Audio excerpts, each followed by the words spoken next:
Alors, Dieu est le portier de ta vie. Eh ouais, il voit une version de toi que toi-même tu ne vois pas encore. Il voit une version avancée, une version améliorée, une version magnifique, merveilleuse de toi que tu ne vois pas. Parce qu'il est le portier, parce qu'il veut t'amener à avoir cette version que lui voit déjà. Il te casse, il te modèle. Et dans ce processus, toi, tu peux penser que tu es en train de souffrir, que tu traverses le désert, les épreuves. Non, c'est Dieu qui travaille dans ta vie, il travaille ton caractère, il travaille ta forme. Donc, fais confiance à Dieu.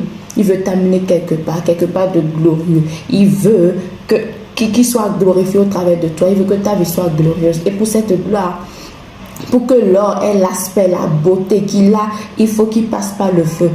Et tu es une pierre précieuse, tu es une perle rare. Il faut que Dieu te travaille pour révéler cette perle rare, cette pierre précieuse que tu es. Alors fais confiance en Dieu. Amen. La proclamation du jour, c'est merci Seigneur pour ta grâce dans ma vie.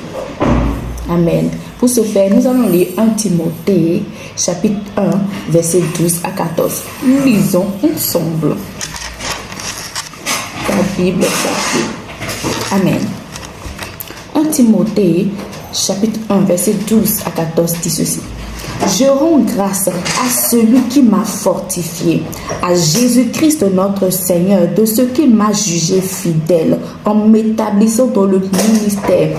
Moi qui étais auparavant un blasphémateur, un persécuteur, un homme violent, mais j'ai obtenu miséricorde parce que j'agissais par ignorance dans l'incrédulité. Amen.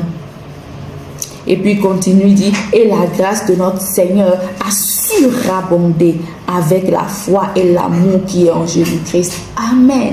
Paul était un blasphémateur, un persécuteur de l'Église. Donc, humainement parlant, on n'allait jamais miser sur Paul. On n'allait jamais dire que Paul serait puissamment utilisé par Dieu. Mais Dieu ne regarde pas comme nous. Dieu sait, il connaît les projets qu'il a formés pour toi.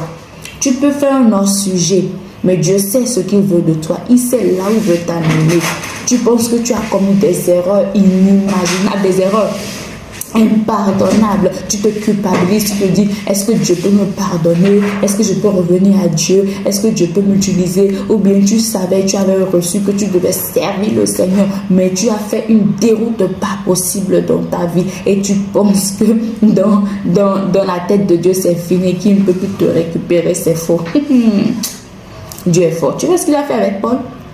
Qui pouvait miser sur Paul? Qui pouvait penser que Paul allait se convertir, défendre la cause de Jésus-Christ? Qui pouvait